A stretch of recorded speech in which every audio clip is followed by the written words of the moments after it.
Hello नमस्ते दोस्तों, कैसे हो? बढ़िया हो सारे? एक बार जल्दी से कमेंट कर दो आप सभी कैसे हो। फिर आपका जो आज का लेक्चर है, जो आपका आपके साथ थोड़ा बहुत टाइम स्पेंड करने का मौका मिलेगा, उसको मैं जस्ट अभी शुरू करूंगा। तब तक आप लोग अपनी कॉपी वगैरह नोट, ठीक है, जहां पे आपको नोट करना है आप अपना नोटबुक रजिस्टर या आपका जो भी कॉपी वगैरह है वो आप रेडी कर लो, ठीक है।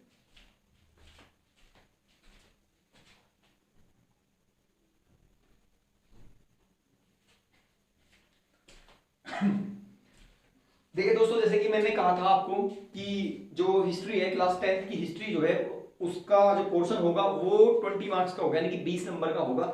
और इस 20 नंबर में आपके दो ही चैप्टर है अब की बार। चैप्टर नंबर फर्स्ट जिसका नाम है nationalism, the rise of nationalism in Europe, और चैप्टर नंबर थर्ड जिसका नाम है नेशनलिज्म इन इंडिया।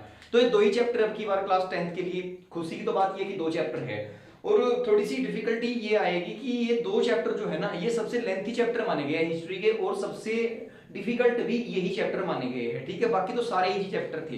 तो आज मैं एक छोटा सा टारगेट लेके चलूंगा, छोटी छोटी वीडियो को मैं आपके सामने पेश करूंगा। जैसे कि आज का जो मेरे ये लेक्चर रहेगा, छोटा सा लेक्चर है जिसको मैंने class 10 CBSE history chapter third यानी कि नेशनलिज्म इन इंडिया, आपका जो चैप्टर थर्ड है नेशनलिज्म इन इंडिया उससे संबंधित है। ये सारे की पॉइंट है यहाँ पे जो आपको एक नंबर में लिखने के लिए आपको बेहद ही बेनिफिशियल हो गया आपके लिए, यानी कि बहुत हेल्पफुल हो गए। और इन्हीं से आप लोग 3 नंबर के क्वेश्चन बना सकते हो, और इन्हीं से ही आप लोग 5 नंबर के क्वेश्चन बना सकते हो।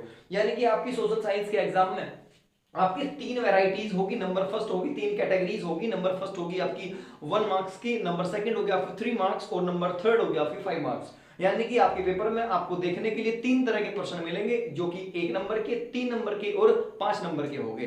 तो आज आपको जितने भी 1 नंबर के क्वेश्चन हो गए, यानी कि 1 मार्क्स का जितने भी क्वेश्चन हो गए चैप्टर नंबर थर्ड से, वो सारे के सारे मैं एक्सप्लेन करा दूंगा अच्छे तरीके से। तो आइए मेरे साथ एक बार कोऑपरेट करें, थोड़ा समझने का प्रयास करें, ठीक है दोस्तों। तो देखिए जैसे कि लिखा हुआ है नेशनलिज्म, सबसे ये क्या है मेरे भाई, ये की पॉइंट है चैप्टर के। अगर हमें चैप्टर में ये चीजें पता लगी तो चैप्टर बहुत ही इजी हो जाएगा हमारे लिए, ठीक है, क्योंकि चैप्टर के अंदर इनका क्या है, इनका एक्सप्लेनेशन है, इनका जिक्र भी बहुत बार हुआ है। तो आइए देखते हैं सबसे पहले नेशनलिज्म क्या होता है, what do you term by nationalism, ठीक है, what do you understand by nationalism, and nation state क्या होता है, इन्फ्लुएंजा एपिडेमिक क्या था, ठीक है, फोर्स रिक्रूटमेंट क्या होता है, सत्याग्रह क्या था, रोलेक्ट एक्ट क्या है, गुडियम रिबल क्या था, सिविल डिसोबीडियंस मूवमेंट क्या था, उसके बाद हड़ताल क्या थी, मार्शल लॉ क्या होता है, जलियांवाला बाग हत्याकांड क्या था, ठीक है, खलीफा किसको बोलते थे, और बाइकआउट का मतलब किससे होता था। तो इन सभी चीजों को आज हम इस वीडियो के माध्यम से समझने का प्रयास करेंगे। तो आप सभी जो है रेडी रहे समझने का, ठीक है सर। हाँ, लाइव ऐप से हटा दो उसको, ठीक है, अभी प्राइवेट, हाँ प्राइवेसी लगा दो उसमें, प्राइवेट प्राइवेट कर रखो वीडियो को। अब देखो, जैसे सबसे पहले टर्म लिखी हुई है नेशनलिज्म। नेशनलिज्म का मतलब होता है राष्ट्रवाद, ठीक है। नेशनलिज्म का मतलब होता है राष्ट्रवाद, अर्थात अपने देश के प्रति जो दिल में देशभक्ति होती है ना, अपने कंट्री के प्रति, यानी कि अपने देश के प्रति हमारे दिल में या हम हमारे अंदर जो राष्ट्र भक्ति होती है, जो राष्ट्र के प्रति प्रेम भावना होती है, ठीक है, उसी को बोलते हैं नेशनलिज्म फीलिंग। आपने देखा होगा नेशनलिज्म एक फीलिंग होती है, यानी कि एक राष्ट्रवाद क्या होता है, अपने राष्ट्र के प्रति प्रेम जो होता है, यानी कि अपने देश के प्रति देशभक्ति जो होती है, उसको हम बोलते हैं नेशनलिज्म, समझ गए। उसके बाद लिखा हुआ है, ठीक है, आप में एक सारी चीजें आप लोग नोट कर लेना।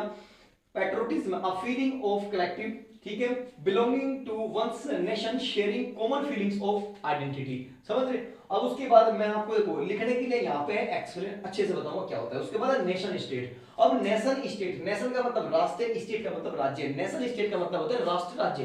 राष्ट्र राज्य कौन से राज्य होते हैं सर? सर किन कंट्री को हम नेशन स्टेट बोल सकते हैं? तो नेशन स्टेट की लिए आपको क्या होगा, आई स्टेट हैविंग कॉमन टेरिटरी, ठीक है, and inhabited by people sharing common language, race and culture, यानी कि कोई भी एक पर्टिकुलर एरिया है, उस एरिया में एक ही लैंग्वेज है जो ज्यादा से ज्यादा लोग बोलते हैं, उनका सेम कल्चर है, ठीक है, समझ रहे। उस एरिया के अंदर यानी किसी भी पर्टिकुलर एरिया के अंदर सेम लेवल के लोग रहते हैं, उनका जो लैंग्वेज पैटर्न है वो भी सेम है बिल्कुल, उनका रेस भी बिल्कुल सेम है, उनका कल्चर, उनकी सभ्यता संस्कृति भी बिल्कुल सेम है। तो उस पर्टिकुलर एरिया को हम नेशन स्टेट बोलने का काम कर देंगे, ठीक है। उसके बाद है इन्फ्लुएंजा, थर्ड पॉइंट है इन्फ्लुएंजा एपिडेमिक। इन्फ्लुएंजा नाम का एक वायरस होता है, ठीक है, इन्फ्लुएंजा नाम का एक वायरस होता है जिसको रखा गया है एपिडेमिक, यानी कि इन्फ्लुएंजा एपिडेमिक का मतलब एक वायरस होता है। इस वायरस के कारण क्या होता है, हमारे शरीर को फीवर वगैरह होते हैं, कोल्ड वगैरह यानी खांसी जुकाम सरदर्द जैसे सिम्टम्स वगैरह होते हैं इससे, और उनसे फिर फीवर वगैरह आता है हमारी बॉडी में, ठीक है। तो ध्यान रखना, इन्फ्लुएंजा क्या एक वायरस है, जो वायरस क्या क्या कम करेगा भाई, वो वायरस हमारी बॉडी को कोल्ड यानी कि ठीक है हमारे शरीर को ठंड लगाएगा, उसके बाद में बॉडी रेसेस यानी कि हमारी बॉडी को डैमेज करने का काम करता है एक तरीके से, और इससे फीवर वगैरह यानी कि बुखार वगैरह जैसी खतरनाक बीमारी भी हो सकती है। तो इन्फ्लुएंजा एपिडेमिक का मतलब यह एक वायरस हुआ करता था, ठीक है। उसके बाद में है number 4 forced recruitment. Forced recruitment का मतलब होता है रिक्रूटमेंट यानी कि ऐसी सेनाएं जिनको जबरदस्ती कॉलोनियल पावर्स के अंदर भेजा जाता था। अब देखो क्या था फोर्स्ड रिक्रूटमेंट, यानी कि in colonies people were often compelled to join the army and fight war on behalf of the colonial rule, यानी कि ब्रिटिशरों के द्वारा एक आर्मी तैयार करेगी दोस्तों, ठीक है। यानी कि ब्रिटिशर की जो आर्मी थी, ब्रिटिशर्स की जो आर्मी थी, उस आर्मी के अंदर इंडियन सोल्जर्स भर्ती करेंगे, ठीक है। इंडियन सोल्जर्स को अपॉइंट किया गया। तो अब इंडियन सोल्जर भाई इंडियन पीपल थे तो इंडिया के ही, इंडिया के जो नौजवान लड़के थे वो थे तो इंडिया के, लेकिन किस आर्मी के अंदर अपॉइंट किए गए, ब्रिटिश आर्मी के अंदर अपॉइंट किए गए। तो जब इंडियंस को ब्रिटिश आर्मी के अंदर अपॉइंट किया गया, उनको ज्वाइनिंग दी गई, उनको आर्मी का सिपाही बनाया गया, और उन्होंने जो वर्ल्ड वॉर जैसी लड़ाई थी उनमें जब वो लड़े, ठीक है, तो उन्होंने क्या सिद्ध किया भाई, यूनिफॉर्म कैसी थी, ब्रिटिशर आर्मी की यूनिफॉर्म थी। तो क्या हुआ उनसे कि वे एक ब्रिटिशर आर्मी के सैनिक दिखाई दिए। एक्चुअल में सैनिक कहाँ के थे, इंडिया के थे। उन्होंने वर्दी यानी कि जो उनकी यूनिफॉर्म थी वो किसकी पहनी हुई थी, ब्रिटिश आर्मी की। तो यानी कि भाई जिस पे जैसी यूनिफॉर्म होगी, अब सपोज एक बात करो, अगर मैं आपको पाकिस्तान की आर्मी की यूनिफॉर्म पहना दूं तो क्या लगोगे, आप इंडियन आर्मी को बता दो कि सर मैं इंडियन आर्मी का हूं, नहीं, आप दूर से लगोगे कि आप पाकिस्तान आर्मी के हो, समझ रहे हो। जैसे मैं हूं, आप मुझे चाइनीज आर्मी की यूनिफॉर्म पहना दो तो मुझे बता दोगे आप लोग कि मैं इंडिया का हूं, नहीं हूं सर, क्यों, क्योंकि मैं चाइनीज जो यूनिफॉर्म है उसको पहना था, और चाइनीज यूनिफॉर्म पहनने के बाद मैंने अपने आप को रिप्रेजेंट करने की कोशिश की कि मैं चाइनीज आर्मी से संबंधित हूं। यही था यानी कि फोर्स रिक्रूटमेंट, यानी कि जबरदस्ती लोगों को जो ब्रिटिश आर्मी थी उसमें भर्ती कराया गया, और उन्होंने ब्रिटिश आर्मी की तरफ से ही क्या करी, अगुवाई करी। उसके बाद में नेक्स्ट टर्म है सत्याग्रह। अब सत्याग्रह क्या है, इसमें तो बार बार जिक्र है। सत्याग्रह एक ऐसा हथियार है जिसमें ना दंगे, ना लड़ाई, ना कोई झगड़ा विवाद नहीं होता। इसमें शांति प्रिय ढंग से एक स्ट्राइक होती है, एक क्या होती है, एक सभा होती है, स्ट्राइक वगैरह, रैली वगैरह होती है। सत्याग्रह का सबसे पहला प्रयोग महात्मा गांधी ने किया था, और महात्मा गांधी ने सत्याग्रह का फर्स्टली यूज साउथ अफ्रीका में किया था। इंडिया में अगर बात करें तो महात्मा गांधी ने सत्याग्रह का फर्स्टली यूज चंपारण सत्याग्रह में किया था। चंपारण बिहार में पड़ता है, ठीक है, चैप्टर पढ़ाऊंगा सारी चीज आ जाएगी उसमें। तो यहाँ ध्यान रखना सत्याग्रह क्या है, अ method of agitation and protest based on truth, यानी कि बिल्कुल सच्चाई पर आधारित होता है, एक ऐसा प्रोटेस्ट जो सच्चाई पर आधारित हो, एंड नॉन वायलेंस, और जिसमें हिंसा का रूप ना लिया जाए, यानी कि दंगा फसाद लड़ाई ना करी जाए, ठीक है। This was first introduced by Gandhi ji, इसको पहली बार इंट्रोड्यूस कराने का काम किया था गांधी जी के द्वारा इंडियन नेशनल मूवमेंट, ठीक है, भारतीय राष्ट्रीय आंदोलन के समय सत्याग्रह को लॉन्च किया गया था, ठीक है। सत्याग्रह की जन्मस्थली दक्षिण अफ्रीका है। सत्याग्रह को सबसे पहली बार कहां पे लॉन्च किया गया था, साउथ अफ्रीका में, किसके द्वारा, महात्मा गांधी के द्वारा। भारत में पहली बार सत्याग्रह कहां लॉन्च हुआ था, चंपारण में लॉन्च हुआ था, और चंपारण में किसके खिलाफ लॉन्च हुआ था, तो चंपारण के अंदर आपने पढ़ा होगा इंडिगो फार्मिंग यानी कि नील की खेती होती थी, और उसी के अगेंस्ट में चंपारण सत्याग्रह छेड़ा गया था, ठीक है। तो ये ध्यान रखना।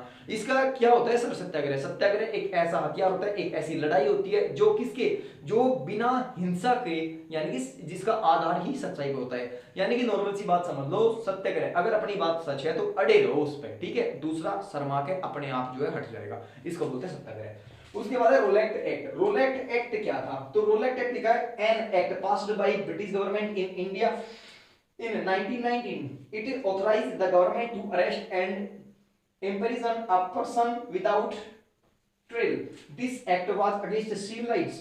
यानी कि रोलेक्ट एक्ट था, रोलेक्ट एक्ट को काला कानून बोला जाता है, रोलेक्ट एक्ट या ब्लैक एक्ट भी कह सकते हैं। इसके खिलाफ अंग्रेज यानी कि इस एक्ट को पारित किसने किया था, इसको पारित किया था ब्रिटिश आर्मी ने, यानी कि ब्रिटिशर्स ने इसको पारित किया था। और इसका मतलब था ब्रिटिशर जिसको चाहे शक के आधार पर किसी को भी गिरफ्तार कर सकते हैं, किसी को भी अरेस्ट कर सकते हैं, और उसकी ना तो बेल हो सकती और ना ही उसको रिहा कर सकते, ना ही उस पर कोई भी उसका लॉयर वगैरह कर सकते।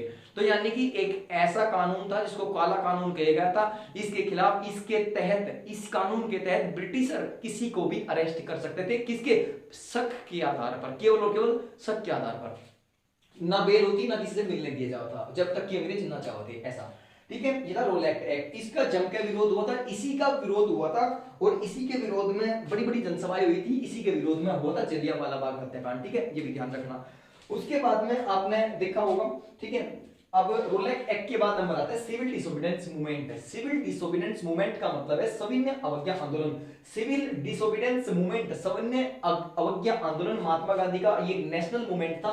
लिखा हुआ है refusal to comply with certain laws as a method of peaceful protest, यानी कि महात्मा गांधी के द्वारा एक शांतिपूर्ण ढंग से किया गया ये प्रोटेस्ट था। और अगर बात करी जाए तो महात्मा गांधी के 3 ऐसे प्रोटेस्ट थे, 3 ऐसे मूवमेंट थे जो सबसे ज्यादा उनके फेमस है इंडिया में, जिसमें से सबसे पहला जो मूवमेंट था जिसका नाम था नॉन कॉर्पोरेशन मूवमेंट, असहयोग आंदोलन, ठीक है। दूसरा जो मूवमेंट था जिसका नाम था सिविल डिसोबीडियंस मूवमेंट, सविनय अवज्ञा आंदोलन, और तीसरा मूवमेंट था क्विट इंडिया मूवमेंट, भारत छोड़ो आंदोलन, ठीक है। ये 3 मूवमेंट थे। तो सिविल डिसोबीडियंस मूवमेंट एक नेशनल मूवमेंट था, ठीक है। ये महात्मा गांधी का दूसरा बड़ा नेशनल मूवमेंट था, ध्यान रखिए। पहला कौन सा था सर? तो पहला सबसे बड़ा नेशनल मूवमेंट था नॉन कॉर्पोरेशन मूवमेंट, ठीक है। दूसरा सिविल डिसोबीडियंस मूवमेंट और तीसरा क्विट इंडिया मूवमेंट, ठीक है। उसके बाद है हड़ताल। 8 नंबर तक की पॉइंट है हड़ताल। हड़ताल क्या होती है? अरे आपने देखा होगा ना कि हड़ताल लगा दी भाई, फैक्ट्री के मजदूर इकट्ठे हो गए हड़ताल पे बैठ गए, ठीक है। अगर किसी को सैलरी नहीं दी टाइम से तो क्या हुआ भाई, स्कूल में टीचर्स को सैलरी नहीं मिली तो टीचर्स बाहर आके गेट पे बैठ के सारे के सारे, तो इसका मतलब टीचरों ने हड़ताल कर दी। तो इसी हड़ताल का मतलब है स्ट्राइक, यानी कि एक स्ट्राइक, ठीक है। स्ट्राइक को समझते होगे, स्ट्राइक को हड़ताल बोलते हैं, हड़ताल को स्ट्राइक बोलते हैं। हड़ताल हिंदी का वर्ड है, इंग्लिश में ऐसे ही लिखते हैं इसको, ठीक है। हड़ताल का मतलब strike a method of demonstrating protest, यानी कि एक जब कुछ लोग ग्रुप में आके और बैठे के बाहर तो उनको अलग से पॉइंट आउट करने के लिए बोलते हैं कि हड़ताल होगी, ठीक है। यानी कि सताए हुए लोगों का जब एक ग्रुप बैठता है ना तो उनको बोलते हैं हड़ताल। उसके बाद में point number 9 martial law. Martial law की अगर बात करें तो मार्शल लॉ इमरजेंसी सी होती है, ठीक है। मैंने आपको पढ़ाई भी थी, इमरजेंसी 3 तरह की होती है, ठीक है। वो पॉलिटी का है टॉपिक, उसमें देखेंगे। मार्शल लॉ, मार्शल लॉ का मतलब होता है यहाँ पे आईपीसी 144 यानी कि धारा 144 लागू करना, ठीक है। ये ध्यान रखना। तो मार्शल लॉ का मतलब है, क्या मतलब होता है मार्शल लॉ? किसी भी पर्टिकुलर एरिया में, किसी भी एरिया में मार्शल लॉ का लगाने का मतलब होता है अगर उस एरिया में कोई भी स्थिति, जैसे वहां पे सिविल वॉर जैसी स्थिति पैदा हो रही, दंगे हो रहे, फसाद हो रहे, लड़ाइयां ज्यादा हो रही, तो वहां पे मार्शल लॉ लगा दिया जाता था। मार्शल लॉ का अगर देखा तो मार्शल लॉ जब लगता था धारा 144 जैसी लगती है तो इसका मतलब होता है कि कहीं भी किसी भी स्थान पे 3 आदमी से 2 आदमी से ज्यादा आदमी इकट्ठे नहीं होंगे, यानी कि ग्रुपिंग नहीं होगी, ठीक है। जहां भी ग्रुपिंग होगी तो सेना अपना काम करेगी, गोली चलाओगी, लाठी बजाओगी, जैसे भी करना करेगी, ठीक है। तो मार्शल लॉ का मतलब है लोग इकट्ठे नहीं होंगे, ठीक है। यहाँ पे लिखा है लॉ ऑफ मिलिट्री गवर्नमेंट है, ठीक है। Law of military government, military government के लिए होता है ये martial law. When martial law are imposed, ordinary laws are suspended, ठीक है। जब मार्शल लॉ लगाया जाता है तो सारे के सारे बिल निरस्त कर दिए जाते हैं, ये भी ध्यान रखना। ये पॉलिटी का है। अभी मार्शल लॉ क्या होता है, कैसे अप्लाई होता है, वो बाद में पढ़ेंगे, क्लास 11th में पढ़ेंगे जाके पॉलिटी के अंदर। अभी आपने देखा मार्शल लॉ क्या था, पंजाब में मार्शल लॉ लगा हुआ था। मार्शल लॉ में ही जो जलियांवाला बाग था, जलियांवाला बाग के अंदर लोग इकट्ठे हुए थे उस टाइम पे, वहां पे धारा 144 लगी हुई थी और जिस कारण जनरल ओ डायर ने गोलियां चलवाई थी, क्योंकि मार्शल लॉ का मतलब ही होता है 2 आदमी से ज्यादा इकट्ठे नहीं होंगे। और वहां पे मार्शल लॉ का क्या करता, उल्लंघन किया था उन्होंने, मार्शल लॉ को दिखाया था कि हम नहीं मानते, और जनरल ओ डायर ने फिर उन पे गोलियां चलवाई थी, ठीक है। जनरल ओ डायर को तो मिल गया था, बाकी जलियांवाला बाग हत्याकांड में लगभग 1500 आदमियों की जान गई थी। और इसकी जांच, जलियांवाला बाग हत्याकांड की जांच करने के लिए भी एक कमीशन बनाया गया था, जिस कमीशन का नाम था हंटर कमीशन, हंटर आयोग, ठीक है। हालांकि हंटर आयोग ने जो रिपोर्ट दी थी ना वो एक्चुअल में रियल रिपोर्ट नहीं थी, वो एक झूठी रिपोर्ट थी और अंग्रेजों के फेवर में थी, ठीक है। तो पूछ लेता है कई बार कि जलियांवाला बाग हत्याकांड इतना बड़ा इंसिडेंट हुआ था, उसमें कोई जांच भी हुई थी क्या सर उसकी, कौन दोषी था कौन नहीं था? हाँ भाई साहब जांच हुई थी, जांच के लिए एक आयोग, एक कमीशन बनाया था जिस कमीशन का नाम था हंटर कमीशन, ठीक है। इस हंटर कमीशन ने जो रिपोर्ट दी थी ना वो ब्रिटिशरों के फेवर में दी थी कि जो करा सही करा, ठीक है। उसके बाद में नंबर 10 जलियांवाला बाग, ठीक है। जलियांवाला बाग हत्याकांड क्या था? तो जलियांवाला बाग हत्याकांड मैंने बताया एक बाग है जो पंजाब के अमृतसर शहर में है, ठीक है। और यहाँ पे क्या होता है देखो ध्यान से, a park in Amritsar in Punjab, it is well known in the history of India because the place is associated with massacre of Indians by the British, ठीक है। ये एक ऐसा प्लेस था जहां पे ज्यादा से ज्यादा लोग इकट्ठे हुए थे और इसी जलियांवाला बाग के अंदर जनरल ओ डायर ने ओपन राउंड फायरिंग का ऑर्डर दिया था। ओपन राउंड फायरिंग का मतलब अपधुंध गोलियां चलवाई थी, ठीक है इसमें। तो जलियांवाला बाग हत्याकांड इसीलिए फेमस है। जलियांवाला बाग हत्याकांड कहां से संबंधित है? तो ये पंजाब में है। पंजाब में कहां है? अमृतसर में है। और जलियांवाला बाग किसकी प्रॉपर्टी है? जल्ली नामक जमींदार की प्रॉपर्टी हुआ करती थी, ठीक है। उसके बाद में नेक्स्ट है स्टेप नंबर खलीफा। खलीफा क्या होता है? अब खलीफा देखो क्या था, आपने देखा होगा इस चैप्टर में एक मूवमेंट पढ़ोगे, खिलाफत मूवमेंट। खिलाफत मूवमेंट का जो होना था ना, यानी खिलाफत मूवमेंट क्यों शुरू करे गया था? खिलाफत मूवमेंट की जड़ थी खलीफा। ये खलीफा कौन है सर? ठीक है, तो देखो the spiritual and temporal head of the all Muslims और द मुस्लिम वर्ल्ड्स। खलीफा was also the ruler of Turkey till 1922। यानी कि देखो जो जितने भी वर्ल्ड में मुंडन्स है, जितने भी पूरे संसार में मुस्लिम है, इन मुस्लिमों का यानी कि इन मुसलमानों का एक धार्मिक गुरु होता है। यानी कि जैसे हमारा हिंदुओं का धार्मिक गुरु मंदिर के अंदर पुजारी होता है, चर्च का यानी कि ईसाइयों का जो धार्मिक गुरु होता है वो फादर होता है, ठीक है। और जो सिख है, सिखों का धार्मिक गुरु गुरुद्वारे के अंदर होता है, ठीक है। ये जिसको बोलते हैं हम साहिब वगैरह बोलते हैं, ठीक है, गुरु बोलते हैं उसको भी। तो ऐसे ही जो ऑल वर्ल्ड में मुस्लिम्स हैं, इनका एक धार्मिक गुरु हुआ करता था, जिस धार्मिक गुरु को ये लोग स्पेशली खलीफा कह के पुकारते थे। क्या नाम था उसका? धार्मिक गुरु का खलीफा। तो जब फर्स्ट वर्ल्ड वॉर में ब्रिटिशर जीत चुके थे, तो जीतने के बाद उन्होंने तुर्की के अंदर ये पोस्ट थी। तुर्की एक देश है, एशिया में लगता है। तुर्की एक देश है जिसमें खलीफा बैठा करता था, ठीक है। जो एक खलीफा की पोस्ट थी तुर्की के अंदर थी। फर्स्ट वर्ल्ड वॉर में जब ब्रिटिशर जीते तो ब्रिटिशरों ने क्या किया, इस खलीफा की पोस्ट को टर्मिनेट कर दिया, हटा दिया इसको, कि कोई खलीफा वलीफा नहीं होता, बकवास है, हटाओ इसको। और हटाने के बाद में तुर्की के अंदर पहले तो खलीफा का शासन चलता था, लेकिन तुर्की के अंदर जब खलीफा की पोस्ट को टर्मिनेट कर दिया, तब ब्रिटिश एडमिनिस्ट्रेटिव सर्विस अप्लाई कर दी गई वहां पे, ठीक है। जैसे ISPS होते हैं, तो उन्हीं के हिसाब से शासन देखना शुरू हुआ फिर। तो जब खलीफा की पोस्ट को टर्मिनेट कर दिया, तो जितने भी वर्ल्ड में मोमडन्स थे सारे के सारे बेचारे उदास हो गए, और उदास होकर अपने खलीफा की पोस्ट को दोबारा से बचाने के लिए और दोबारा से रीऑर्गेनाइज करने के लिए इधर उधर घूमने शुरू कर दिया। तो ऐसे ही हमारी इंडिया में आए हेल्प मांगने के लिए, तो इंडिया में महात्मा गांधी ने हाथ मिलाया उनके साथ। हाथ मिलाने ने एक नया आंदोलन शुरू किया जिसका नाम था खिलाफत मूवमेंट। खिलाफत मूवमेंट का मेन मोटिव क्या था? खिलाफत मूवमेंट को शुरू किया गया था खलीफा की पोस्ट को बचाने के लिए। खलीफा क्या होता है? सभी मुसलमानों का धार्मिक गुरु होता है खलीफा। खलीफा की पोस्ट कहां पर थी? तो खलीफा की पोस्ट तुर्की के अंदर थी। और कब थी ये? तो तुर्की के अंदर टिल 1922, ठीक है, ये ध्यान रखना। 1922 में इसका इस पे मूवमेंट चलाया गया था, ठीक है। इससे पहले हो गया था काम तो सारा। पोस्ट कब होती थी? क्योंकि आपको पता होगा 1914 में फर्स्ट वर्ल्ड वॉर शुरू हुआ था, 1918 तक चला था, 14 से लेकर 18 तक, ठीक है। और 19 में ये जिक्र आया था खलीफा की पोस्ट को टर्मिनेट करने वाला, 1922 में, ठीक है। असहयोग आंदोलन के साथ इसको जोड़ा गया था। उसके बाद बॉयकॉट। अब 12th टर्म है आपकी बॉयकॉट। बॉयकॉट क्या होता है? बॉयकॉट का मतलब होता है बहिष्कार। बहिष्कार का मतलब किसी भी चीज को अपने घर से निकाल फेंकना, कि हमने बहिष्कार कर दिया, अब हम जीवन में इसका कभी यूज नहीं करेंगे, ठीक है। जैसे ही मान कर चलो, एक एग्जांपल ले रहा हूं, जैसे भारत की और चाइना के, इंडिया और चाइना के जो रिलेशन है वो बहुत ही क्रिटिकल रिलेशन है। यानी कि बहुत आज के टाइम पे विवाद इतना ज्यादा है कि भारत और चीन के जो आपसी संबंध है, जो रिलेशन है, वो खराब हो चुकी है। अब इंडिया ने कहा कि जितने भी चाइनीज प्रोडक्ट है, ठीक है, उन सब को छोड़ दो, उनका कुछ भी सामान मत खरीदो। तो यानी कि जब हमने कोई भी चाइनीज सामग्री नहीं खरीदी, तो हमने चाइनीज सामग्री का क्या कर दिया? बाइकआउट, यानी कि बहिष्कार कर दिया। तो यही संबंधित है, बाइकआउट का मतलब बहिष्कार करना, यानी कि a method of resistance used by Indians nationalist under which they refusal cooperation with the British in every sphere, ठीक है, shopping to use foreign goods by not attending British institutions. यानी कि भारतीय लोगों ने, जितने भारतीय मूल के लोग थे, यानी कि भारतीय जो लोग थे, उन्होंने ब्रिटिशर प्रोडक्ट्स को बिल्कुल त्याग दिया कि हम आज के बाद कोई भी ब्रिटिशर गुड्स नहीं खरीदेंगे।